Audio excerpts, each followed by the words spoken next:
So welcome everybody to this session. I'm going to go ahead and share my screen.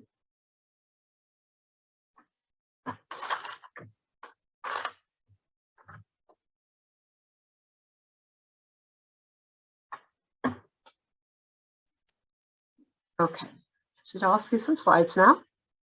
Okay. So welcome everyone to this session, which is called New Developments in Open Research, Implications and Opportunities for Cambridge Libraries, which is part of the larger Libraries Transforming series this autumn.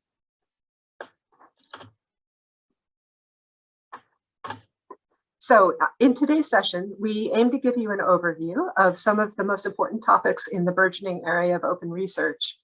Open research is arguably the new normal for conducting and communicating scholarly activity and is currently impacting all corners of Cambridge University. In the presentation today, we hope to give you an overview of the major topics that come under the heading of open research and to start a discussion about how this culture shift across the university affects our practices as library staff.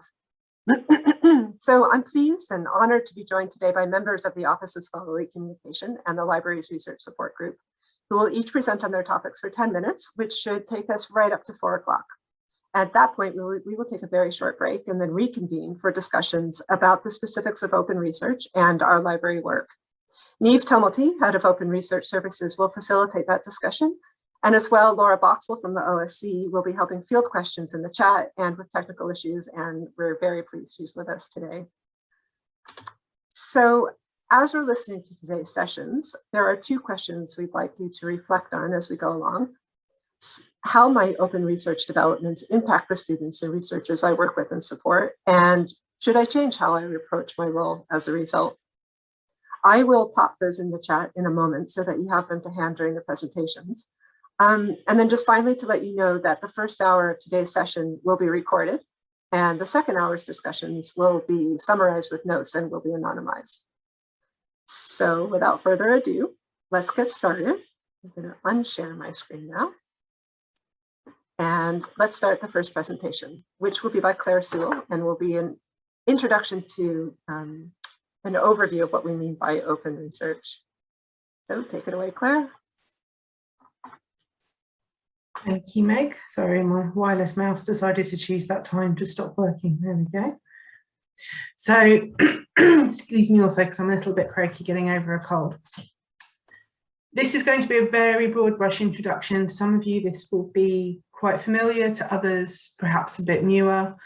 It's impossible to cover the whole intro to open research in 10 minutes. So I'm just going to kind of give you the highlights and talk a little bit about the background and where we are now, and then leave the detail to my colleagues who are going to follow.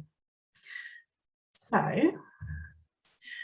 I always find it useful to start these kinds of sessions by defining what it is we're talking about through or getting off on the same foot. And right away, there's a little bit of an issue. So what is open research, and in brackets there, open science? You might see these terms used interchangeably, and the term open science can put a lot of people off because they immediately think it's, I work in physical sciences, they immediately think it's science subject based. But actually, when it talks about open science, it's thinking of all research in terms of scientific inquiry, so formal research which follows some kind of process or protocol. They call that open science. So the two are mainly used interchangeably. So if you see open science mentioned, don't be too worried if you don't work in a science field. It still covers you because it covers all sorts of research. Now, there are lots of different definitions of what open research is. They all follow broadly similar themes. This one is taken from the OSC website, credited to a researcher called Michael Nielsen. And a couple of things that I think need to draw attention to with this definition. So, as we've already said, scientific knowledge covers all kinds of research, but the idea that knowledge of all kinds should be openly shared as early as practical in the discovery process. And the key terms to focus on there are openly and early as practical, and we'll come back to that a bit more as we go through. But essentially, it no longer focuses on just the final output of the research process, but looks a little bit wider, and that has a lot of different implications. So apologies, this is a grossly simplified model of the traditional model of research. Obviously in the real world, things are slightly different, but this is just for sort of illustration purposes. So this sort of broad model of research has been around for probably hundreds of years now, and it's something that anyone who works in the library is likely to be familiar with. Starting in the top left there, you've got the researcher obviously conducts research, funnily enough, and this might be as part of an advanced qualification like a PhD, it might be as another kind of research degree, it might be as their sort of full-time job. I think we're all a lot more familiar with the work of researchers than we were probably 18 months ago because it's on the news nightly. But you know, the researcher will find an area of interest and conduct some research into it. Typically at the end of that process, they're going to formally publish that research in some way. So that might be a journal article, it might be a book chapter or a whole book, or it might be a formal conference presentation. But the main point of this is that that is mainly aimed at their peers. So other researchers and other academics, it's not really to be read more broadly. And if you've ever tried to decipher some scientific or any kind of research in an area that you're not familiar with, you might sort of see what I mean. It's not necessarily the most accessible unless you are familiar with that topic. So aimed very squarely at other researchers and academics. This is something of a problem because you have to have access as a researcher or academic to an institution or a subscription to read this content. So for example, something published in a journal article, you're going to need either access to the particular article, which comes at a cost, access to the subscription for the journal, which comes at an even bigger cost, or even access to a library or an institution which you might not have. Or if you do turn up at, say, anyone could join the university library, there's still maybe a financial cost there or a time cost for you to access that information. Then the researchers and academics go away, build on the ideas that they've read and use that to conduct further research, and on we go in the cycle. So again, highly simplified, but hopefully gives you a bit of an idea of what the traditional system has been like. However, you probably don't need me to tell you that there's been quite a few innovations in the last few decades that have sort of disrupted this process, and people are questioning whether this is really the right model anymore. This is an iceberg. I had to explain this to someone the other day. Apologies, it's perhaps not the best illustration out there. But to get the point across, is if you think back to the definition of open research, it says all kinds of knowledge should be shared as early as practical. And that final publication is just the tip of the iceberg. And that might take months or even years to be produced. If you're thinking about an academic text, that might take years by the time somebody's written it, it's been edited and published, and it could be quite a while. So that's not really fulfilling the earliest possible criteria. And also it is just the tip of a much larger process. And there's all these things bubbling away under the surface that we don't normally get to see. So on the left-hand side of the screen there, you'll see maybe some of the other outputs of the research project that people might want to consult or might be useful in a research process, particularly the data which underpins publication. So any publication is an interpretation or a selection. It's not all of the results produced by any project.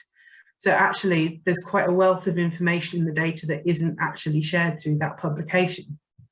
And then on the other side, the right-hand side, you've got maybe some of the unpaid labour that quite a lot of our academics do. So you've got peer review, which is quality control for formally published academic research.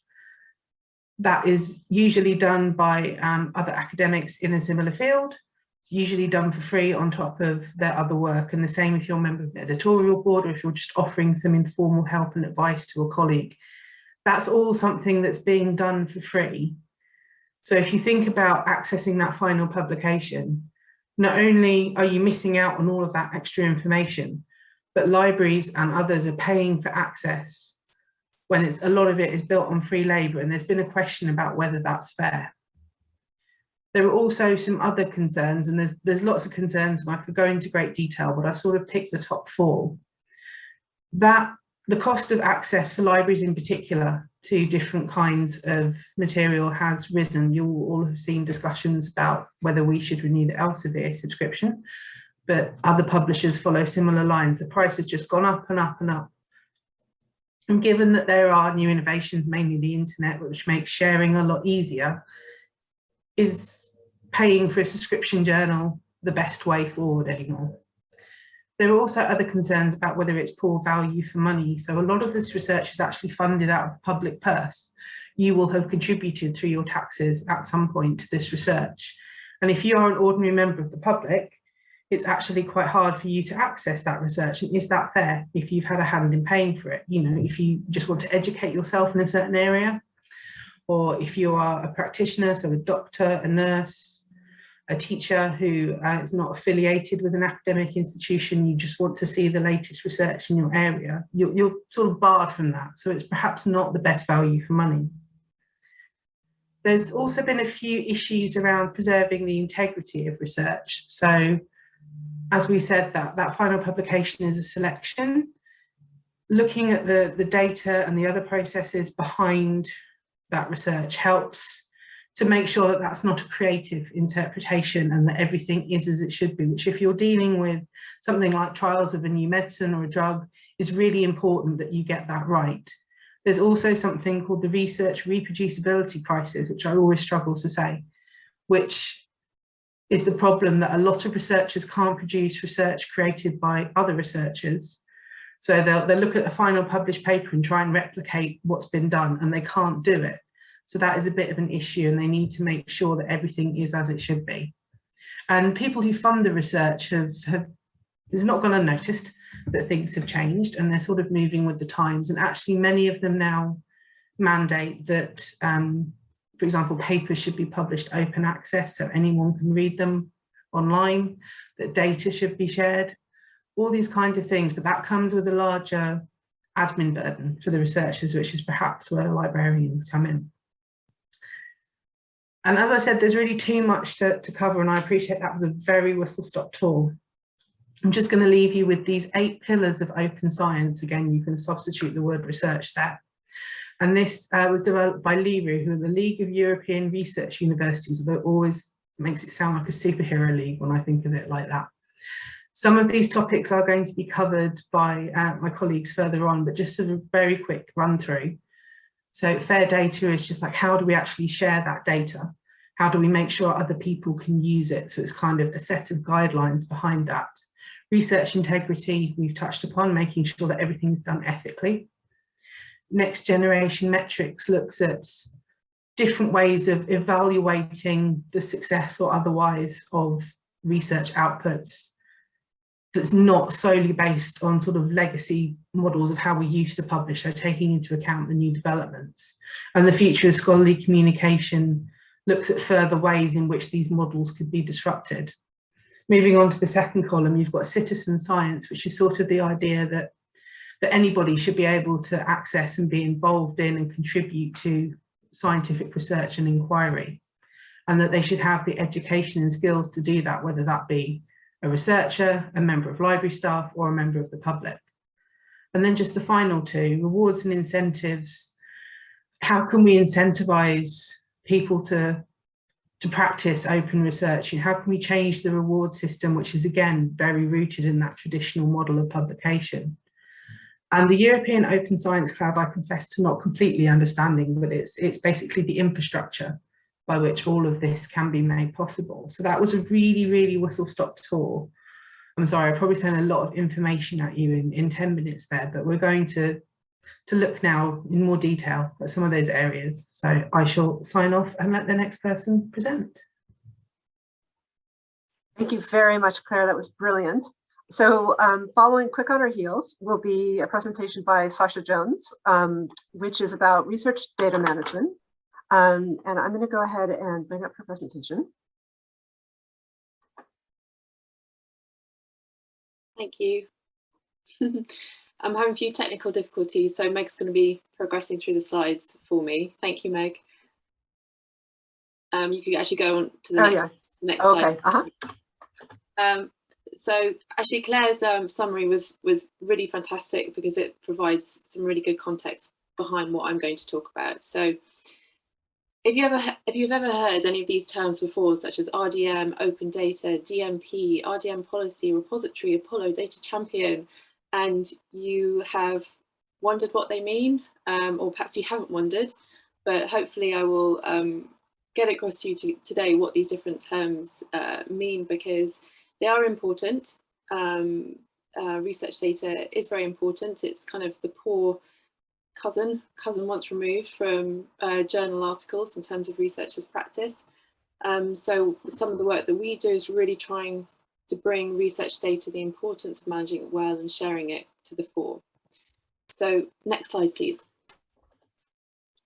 So hopefully at the end of this talk, you'll know exactly what research data is, how it needs to be managed by researchers, what the best practice is to share data, that it is best practice to share data where possible. There are a couple of caveats, but also to share it well. Data, as Claire said, is one important element of open research.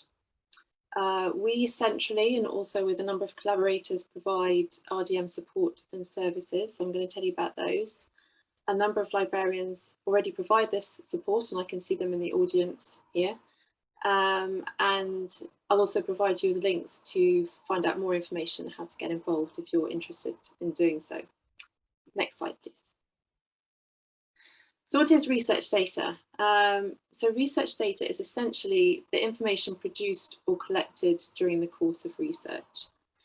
So to be more specific, it is the information that underpins a research project's findings, with the findings usually written in, say, a thesis, an article, a chapter, a book, a report, and so on. So research data shouldn't be thought of as just kind of quantitative data, so the outputs of experiments, of measurements, numbers, but it's a lot of it is also, actually a really large portion of it is also qualitative data. So we're talking about images, whether those are scientific images or photographs, whether they're drawings or maps, or whether it's audio, visual data, moving images. It may be interview transcripts, it may be the results of surveys and questionnaires. It can also be notes, so your notes in your notebook, for example, or musical notation or text. It's basically anything that you create during the course of your research. So that information needs to be managed well. Now, yeah, that's right, Meg, you got the key right. Yeah, next slide. So research data management essentially falls into 4 key components. So organizing data, storing data, archiving it, so preserving it for the future, and also sharing it, whether that's sharing it with your colleagues or another research group, but also more broadly sharing it as open data. Next slide, please. So how can you help researchers, or how can you find out more about what the university's expectations are of researchers when it comes to research data management? Probably one of the best starting points, it's a dry starting point, but it's an important starting point, is to read the university's research data management policy framework, a very long term, but it really clearly outlines what the responsibilities are of research staff and students, but also what our responsibilities are as well in terms of providing that support.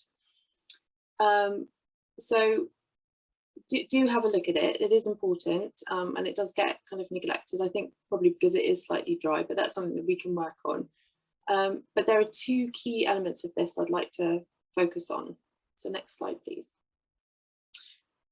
So the first of these is planning.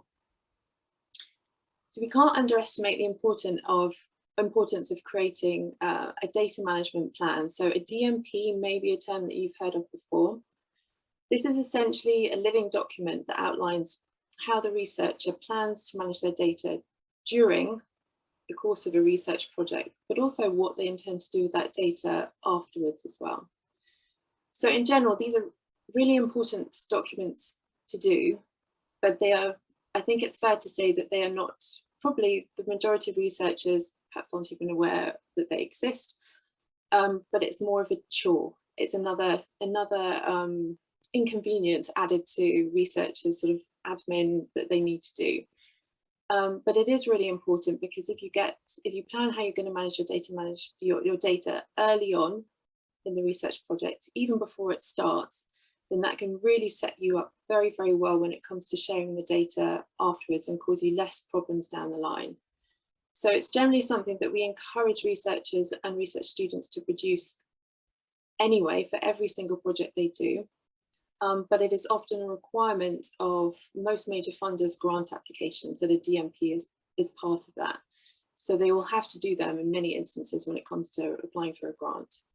So we do offer, the research data team offer a DMP support service, so we can review DMPs for researchers ahead of the grant application being submitted. And if you want to find out more, there's a link here to the handy guide that Claire Saul put together a couple of years ago, because that's a really good, clear account of what DMPs are all about. Next slide, please. So the second element of policy that I want to draw on is the importance of data sharing, so open data. So Claire's already covered some of this. So the term open data essentially means data that anyone can access, use, or share. So it's data that is made publicly available to everybody, and it's made available in a way that other people can use it. It's most often data that supports publications, or it can be standalone data sets, but it's more commonly the former. It is an expectation of funders for data to be shared openly. And the motto essentially is make data as open as possible and as closed as necessary. So there are certain types of data that cannot be made publicly available, such as data involving human participants for obvious reasons, ethical reasons. There is a reluctance to share data among researchers. It's difficult to get a handle or measure what the extent of this reluctance is. And this is where reward and recognition comes in. So this overcoming this reluctance does require a shift in research culture and recognition of data outputs. And also data sharing needs to be made quick and easy as well, as easy as possible, but helping it to be done well at the same time.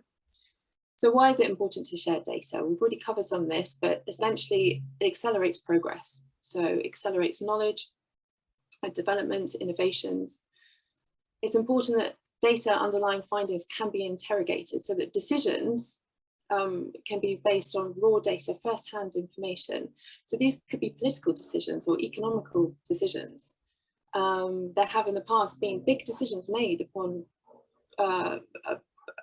sort of faulty information where the raw data has not been made available and made available well.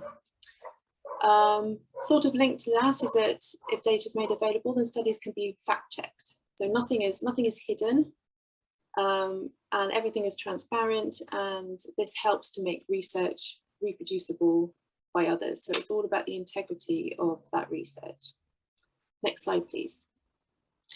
So how do you make data open? Well, probably the best practice is to deposit data in a trusted repository. So one that provides permanent identifiers such as a DOI, and also to deposit data well, so to document the data well. So this involves providing really good metadata to describe that data set. And also to choose an appropriate license. My screen's just disappeared. There we go. To choose an appropriate license that enables others to go on and reuse that data. In terms of repositories, this may be an unfamiliar term, but there are various repositories. I think there are close to 3,000 repositories out there. So that's why picking a trusted one is important. There are specialist ones for particular disciplines or areas of study. There are institutional ones, and then there are general purpose ones. So our institutional repository is called Apollo. And Apollo is something that you as librarians could really try and sort of disseminate the word that this is a great place for sharing research data, especially if there isn't a suitable specialist repository available. Next slide, please. Okay, so how does Cambridge support research data management? So we've got the Research Data Management Facility, which sits within the Office of Scholarly Communication. We've got a lovely suite of research support librarians who regularly provide RDM training and feed into wider training. Plus there are other University of Cambridge collaborators, such as people in the research office, such as the research integrity team, UIS, the data protection officer. And we have our data champion network. So I can see that a few of you are here today. So these are basically, the data champions are basically a network of currently around 150 individuals who are researchers, research students, they can be PhD students, we have a couple of MPhil students, there are PIs, postdocs, there are data professionals and librarians. I think we have 15 librarians who are data champions. You can see some of their lovely faces here.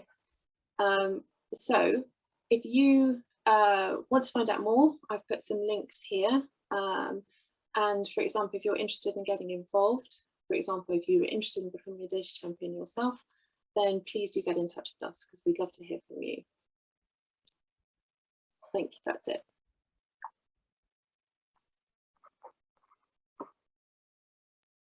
You're muted. Many thanks, Bea. Sasha, sorry. Do you have I know you need to nip off, but do you have time to answer one question that just came in?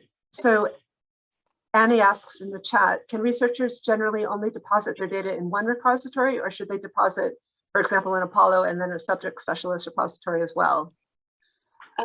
So if Annie is referring to kind of different data sets, then really it's whatever repository suits them and their field, what's most likely to be found by other people. So in some cases that could be the specialist repository, because that's where people in that discipline will go. If it's sharing the same data set in multiple repositories, I personally think, and like others on our team think that can be quite confusing if the same data set is shared in multiple different places. And it also messes around a little bit with how that data is cited and how you perhaps measure the impact of it. So I would encourage people to deposit the same data set in one repository, but to choose very much a trusted one. Okay, great. Thank you very much, Sasha. I should say, though, that some funders mandate the use of a particular repository. So, for example, the NERC mandate the use of a particular repository. So that's something else that should really be taken into account as well. Wonderful. Thank you. Thank you very much. Cheers. Okay, so our next presentation is by Bea Genie, who takes us to sort of the next stage in the research process, which is publication. Thank you, Meg. I hope you can see my screen. Stop me if you can't. Yeah, I'll pick up on some of the themes, particularly the issues that Claire has highlighted.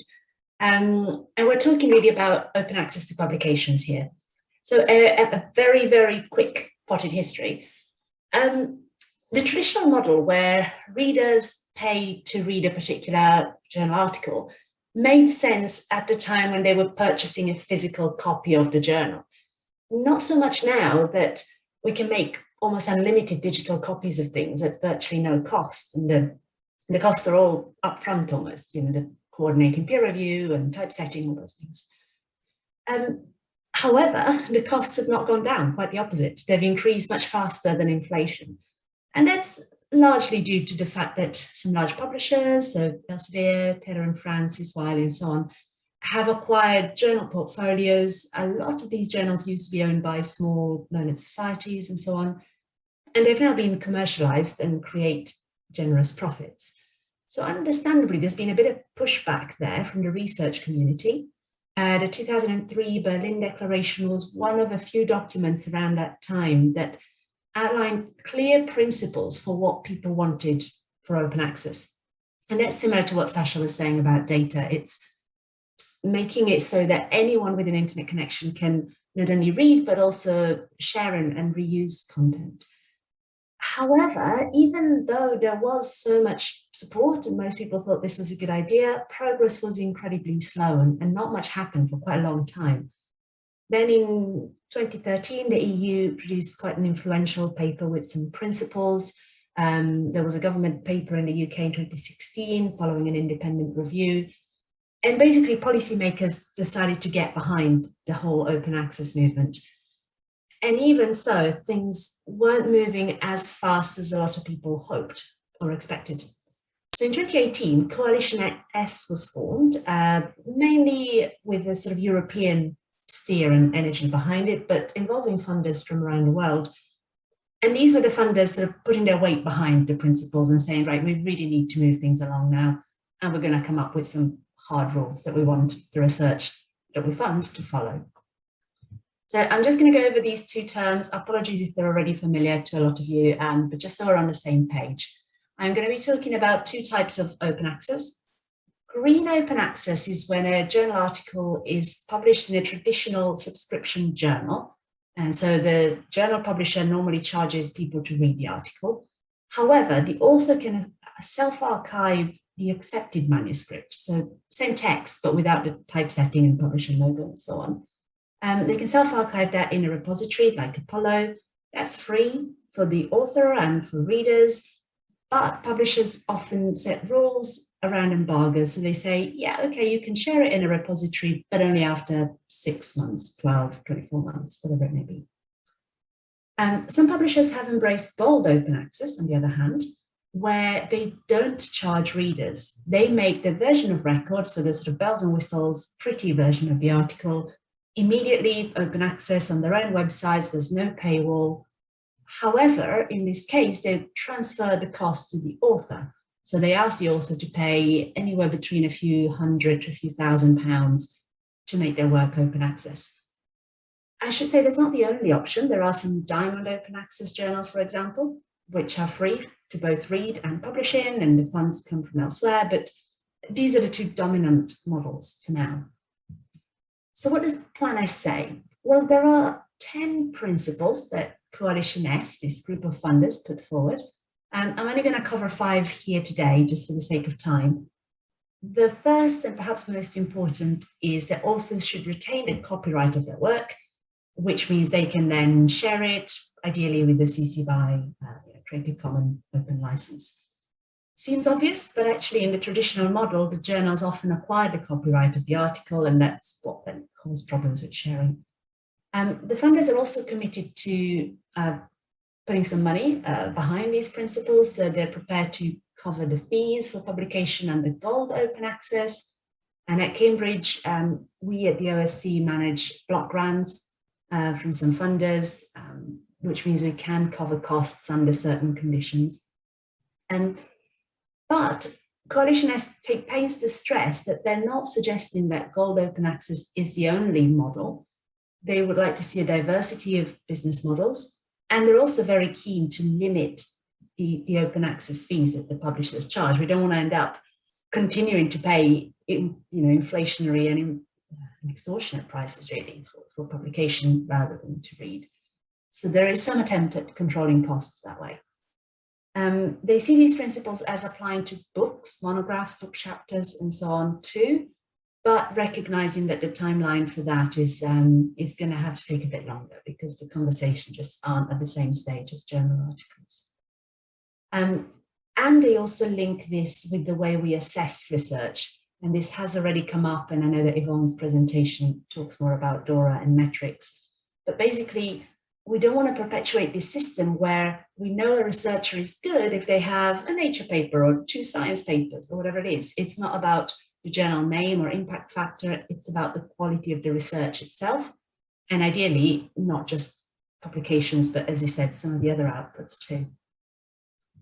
I do want to talk about UKRI policy as well, because UKRI are signatories of Plan S and they affect so many researchers at Cambridge. So these are the research councils you've heard of, BBSRC, AHRC, and so on.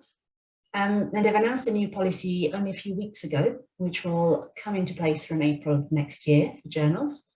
There is quite a significant change in that whereas they allowed embargo under the green open access route, they are now saying we need articles to be open access immediately on publication under a CC BY license, mostly. And they won't fund publishing in a hybrid journal, so a journal that tries to charge both people who are reading articles and people who publish some of the articles, trying to double dip, it's called.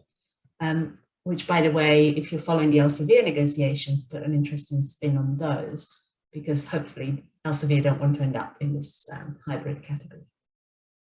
But so this clearly, you might be thinking, causes a problem for the authors, because I said earlier, with green open access, the publishers often want an embargo. Now the funders are saying, well, we can't allow an embargo. What's an author to do? And what Coalition S are supporting is this rights retention strategy, which is a legal tool that should allow authors to share their accepted manuscript immediately as requested by the funders with a CC BY license. So the way it works is Coalition S have written to publishers, over 100 of them, all the major ones, to inform them that they are putting this requirement on their researchers. And the authors themselves are encouraged to include a right retention statement when they submit a journal article. So a few sentences that say, I am funded by such and such, and I intend to retain copyright of the accepted manuscript. These pieces of correspondence take legal precedent over subsequent agreements where the publisher might try to impose an embargo on the authors after they accept the article. So the theory is sound, but as you might expect, publishers are pushing back on this a little bit. And we're following this closely and trying to see where this is going to end up. Some publishers have said to authors, okay, that's fine, but in that case, we would like you to submit to this gold open access journal so that we can charge you the article processing fees.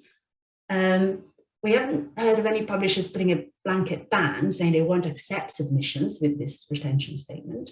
But in theory, that could be an option for them. Similarly, to our knowledge, no publisher has tested this in court, and the optics of this with their customer base wouldn't be great, but we're just watching and seeing what their response is. And the other aspect of UKRI policy that's changed considerably, that has been in the cards for a while, is that it will apply to monographs, but from January 2024, so it gives us a little bit more time. It also still allows for an embargo to be put on the publication, but still encourages authors to share their work under a CC BY license, potential exceptions. They're being a bit softer on this. There are exemptions if an agreement can be reached with the publisher, or if there's third-party copyright material included that can't be cleared, and for trade books. So monographs are coming in, but with a softer touch. And I know that Sam is going to talk some more about it, so I'll hand back over to you, Meg.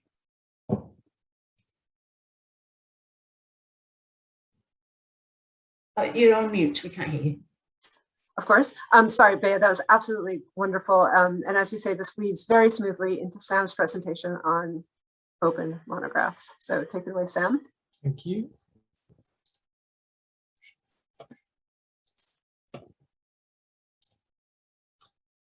Okay, thank you so much, everyone. I'm just going to share this.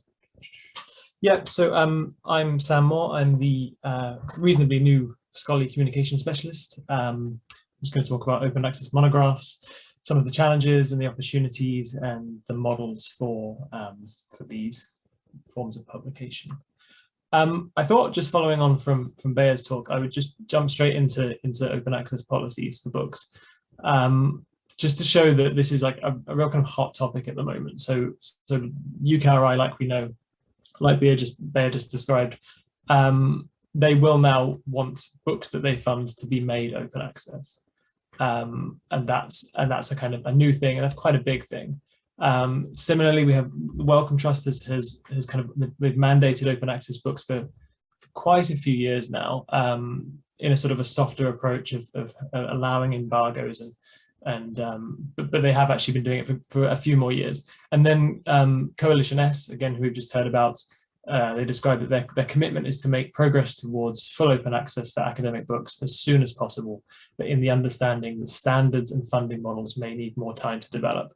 And so it's a hot topic, but it's also, there's a lot of recognition that open access books, unlike journals, are quite sort of complicated, and the models for them aren't as developed as they are for journal publishing. I thought I'd just share this just to illustrate the growth of open access books. You might not be able to see all the figures, I'm not too sure, but the directory of open access books, which is sort of the main host of open access books. They kind of index everything that's kind of important, I would say, or the vast majority of it. They host 44,000 items at the moment, but if you look on the right here, there's this graph showing that the growth of open access books has really been in the last year. It's really rocketing up, and so again, we're starting from quite a low base compared to journals, but it's really the area which is going to become quite important now, I think. And so what are the opportunities of open access books? Bearing in mind that open access books are just books that are free to access. Let's just kind of leave it as a sort of a simple kind of definition like that. There are obviously more complexities than that, but in general, ebooks are actually quite expensive. And so there's an opportunity there to make them freely available. I'm currently reviewing a book actually that costs £90. The ebook does £90 for a customer to buy just for a single kind of access license for a consumer. For a reader, sorry, and so yeah, there's this opportunity just to actually kind of reduce that expenditure. It's also important to note that unlike journals, books are often more kind of accessible in terms of the content, the language, and the style. That they're actually aimed at a broader audience than just a journal article, and that's kind of an editorial intervention that makes open access quite attractive, I think, because we can all sort of read academic books, or you can read more academic books probably than you could journal articles, I would say. The monograph is often talked about as being in a kind of a crisis. It's a sort of permanent crisis, but it is sort of often sort of talked about in crisis language. So fewer books are being sold, but also publishers need to publish more books because more people are academics who want to have careers, and so there's this drive to publish or perish and publish more and more stuff. And so actually that means that open access books offers an opportunity to sort of not just reassess the economics of book publishing and make it kind of work for the financial side of things, but also to reach wider audiences for humanities research. Books are primarily a kind of a tool for humanities researchers. Obviously other disciplines use them, but they're very important to humanities research. And also just this at the bottom here, it allows us to think about how we might be able to experiment with the idea of what a book actually is. If we're funding an open access book publication, we can make them quite experimental and fun and exciting and those sorts of things. Of course, though, there are many challenges. Book publishing is actually quite expensive. They're expensive to buy because they're expensive to produce. There are first copy costs, which are production costs, typesetting, copy editing, etc. Things around editorial acquisitions, these are all kind of human labor, which is not, you can't automate this kind of stuff.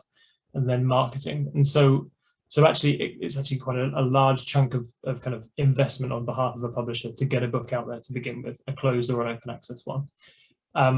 Like journals, book publishing is kind of a prestige market in that authors academics want to be published by the more prestigious outlets. And so it's actually quite hard to get academics to change their behavior towards new forms of publishing unless the prestigious ones go with them. So that's kind of another challenge as well. Humanities research receives much less grant funding. And so unlike in open access journal publishing in the sciences, humanities researchers won't be able to use grant funding to pay publication costs. So that kind of adds another level of complexity. And so as a result of all of this, no kind of single model has presented itself for open access books, although people are working on them. And so I thought I'd just talk through a few models right now. Some of them are kind of better than others, but it's worth getting a kind of an overview. So book processing charges are quite common. They might be the most common model of open access book publishing, where you'll pay often sort of upwards of £10,000 to publish a book with sort of bigger commercial publishers like I've identified here Springer Nature rather, and Intech Open, which I think Intech Open is the biggest publisher of open access books now, and they do a lot of scientific and technical stuff, and so there's money in that, and so that's kind of the book processing charge has sort of evolved out of that. But then there are models like Cambridge University Press has just announced its model called Flip It Open, where once a title receives, a closed access title receives enough revenue, then they make it open access to everyone. So it's closed until it's open, pending a kind of a financial side, like I think it's about £8,000 or something. Opening the Future, which is a model used by University of Liverpool Press and Central European University Press, where libraries subscribe to a backlist of titles in order to enable a front list of titles or future sort of books to be made open access. There's consortial funding where individual libraries sort of pay small amounts in order to make books openly accessible. Probably the way open access book publishing will evolve is this kind of mixed model, which is used by people like Open Book Publishers and University of Michigan Press, which possibly a kind of a mixture of all of these ones, including things like selling print copies, getting grants from authors, which is slightly different to book processing charges. It's more, if you have money, that would be great, but if you don't, then we'll still kind of go ahead. And then charitable funding and those sorts of things. There's also green open access, which we've already had sort of discussed, where Goldsmith University Press are a kind of an exponent of this, who they publish a traditional closed access book, but then they make the digital version available via a repository. I thought I'd mention just a few sort of alternatives, or just to give a sense that the history of open access book publishing has evolved out of experiments, not just in kind of the global north or the west, or whatever you want to term it. So we have Silo Books, which is in Latin America and a really kind of important innovator of open access book publishing, funded by the various states in Latin America to make books available. Sydney University Press was publishing books open access long before it was a sort of an important thing over here. African Minds is a really important press of social science research by and for kind of African researchers. And then the project that I'm involved with mostly at the bottom here, Radical Open Access. The Radical Open Access Collective is a collective of small publishers, usually kind of led by working academics who just want to sort of publish things just for the love of it and make their work open access. So they're a bit less formalized than more commercial models. So just to finish up, just how can we as library workers get involved in these kind of ecosystem?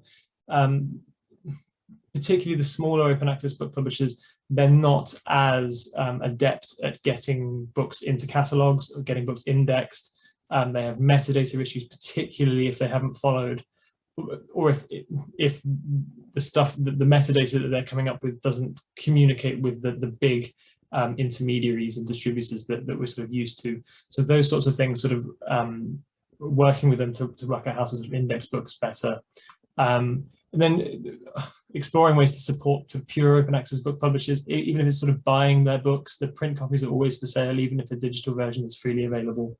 And then contributing to consortial funding in this way, like Knowledge Unlatched or other kind of models that exist. And ideally, this would kind of go towards busting this myth that open access books may be of lower quality, when that's not necessarily true. Some publishers definitely sort of cut corners around production quality, but that doesn't mean that that's the sort of the standard. It's by no means the standard. And so kind of highlighting the good experiments like we've seen here, I think is important. And then also get involved with the Open Access Book Network, which is a sort of community of practice around kind of exploring these ideas at the policy side of things, and also kind of the grassroots, and then also the collective that I mentioned, the Radical Open Access Collective, kind of having a look at that kind of stuff and getting involved in the conversations there, because open access book publishing is going to be a kind of a really sort of hot topic, I think, and there is a history there, but it's only kind of going to get more kind of popular as it goes on, I guess. So that's me. Thank you. Thanks so much, Sam. That was great. And then finally, so leading logically into the next topic, we have a presentation from Yvonne Nobis on responsible metrics. So how do we measure the value of what's produced in open research? Now, unfortunately, Yvonne couldn't be with us today, but she has pre-recorded a wonderful presentation for you that I will start right now.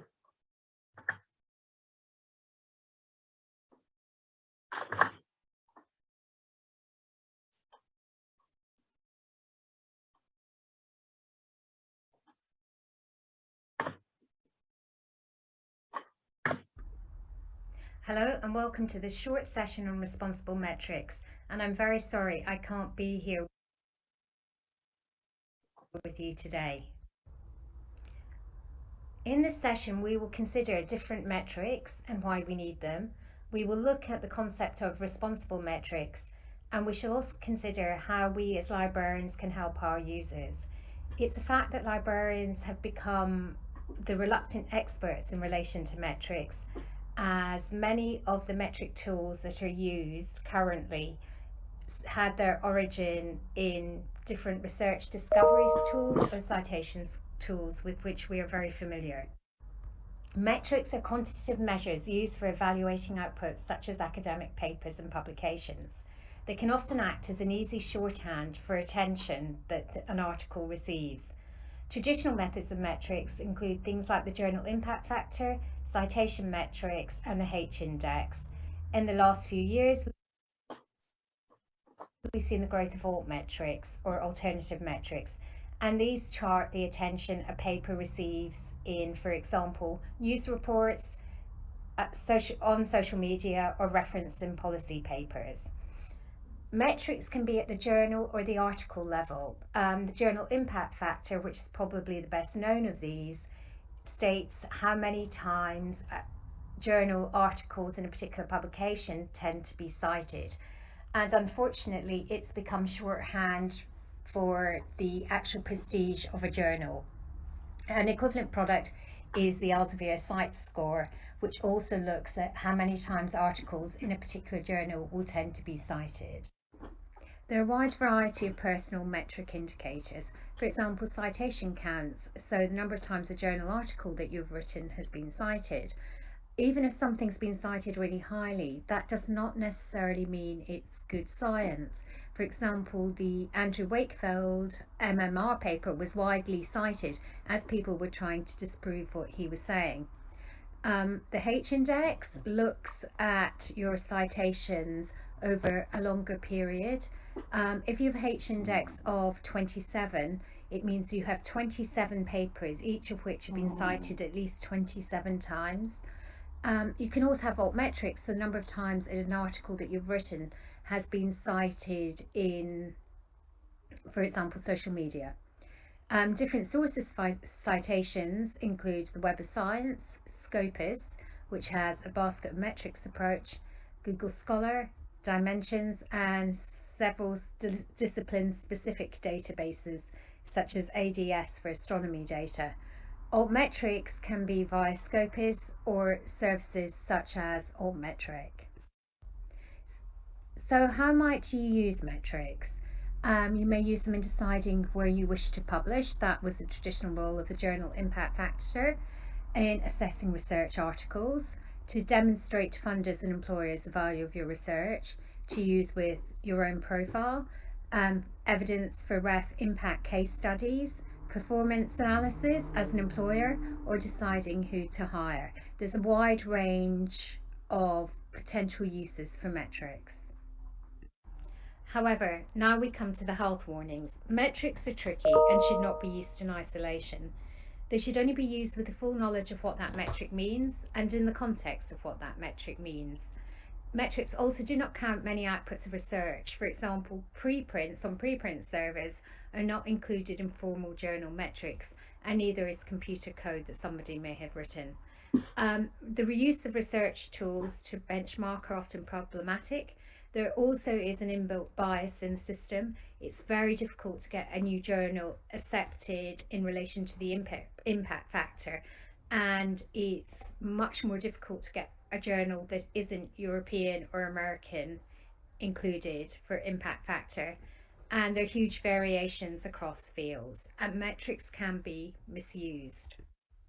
In September 2014, a professor at Imperial College London was found dead. He had been told he was struggling to fulfill the metrics of a professorial post at the institution. This tragic suicide was explicitly referred to in the Metrics Tide report, the most wide-ranging and comprehensive review of the use of metrics in UK higher education in 2015. It highlighted how metrics can wield huge power. It also concluded that there are powerful currents whipping up the metric tide.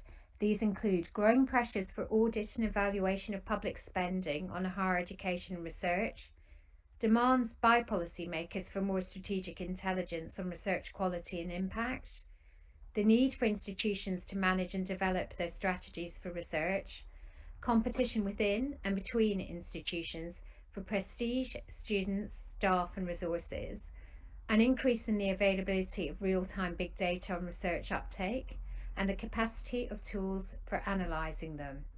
Recently, in the last year, we've seen the misuse of metrics at the University of Liverpool in attempting to use them to select candidates for redundancy. In the last few years, various initiatives have attempted to address the potential misuse of metrics, most notably the Leiden Manifesto and DORA, the San Francisco Declaration on Research Assessment, which recognises the need to improve the ways in which researchers and the outputs of scholarly research are evaluated. The idea to write DORA, the declaration, was developed in 2012 at the annual meeting of the American Society for Cell Biology in San Francisco. It has become a worldwide initiative covering all scholarly disciplines and all key stakeholders, including funders, publishers, professional societies, institutions, and researchers. The University of Cambridge is a signatory of DORA. At the time of signing, the then Pro-VC for Research at Cambridge, Professor Chris Abel, said, "The University of Cambridge is committed to producing excellent research. By signing up to DORA, we want to demonstrate to our researchers that we value the quality and content of their research, regardless of how and where it was published." DORA's recommendations call for institutions not to use journal-based metrics, such as the journal impact factor, as a surrogate measure of the quality of individual research articles when assessing researchers' contributions in hiring, promotion, or funding decisions. They say institutions should be explicit about the criteria they use to evaluate scientific productivity, and they clearly highlight that the current scientific content of a paper is far more important than publication metrics or the identity of the journal in which it is published. It encourages universities, researchers, and others to assess research on its own merits rather than on the basis of the journal in which the research was published, and it highlights the need to capitalise on the opportunities provided by online publication. It also states that employers should recognise the value of all research outputs, for example, publications, data sets and software, as well as other types of contributions, such as training early career researchers and influencing policy and practice. Increasingly, there's a community of people, including many librarians, looking at responsible metrics. One of the most active groups is the LISP Bibliometrics community, and they conduct a responsible metrics state-of-the-art survey annually. This year they concluded that in many institutions the introduction of principles has been quite recent, not having as yet much observed effects on daily practice. However, many respondents indicated that it has helped them in raising awareness about the use of metrics and self-assessing their own work. One respondent discussed how principals empowered professionals when asked to misuse metrics. It enables us to say no to requests for inappropriate analysis and to insist on transparency. So what is the role of the library community in relation to responsible metrics, and what actions can we take? Several months ago, I conducted a brief survey online via the LISP Bibliometrics list, asking people what they were actually doing in relation to responsible metrics. The responses tended to be very much around advocacy, raising awareness of responsible metrics with their communities, and also trying to instill in researchers a critical approach to the use of metrics. This is a very new and quite exciting field, and for anyone who's really interested in it, I would recommend that they join the LISP Bibliometrics group online, because it's very interesting.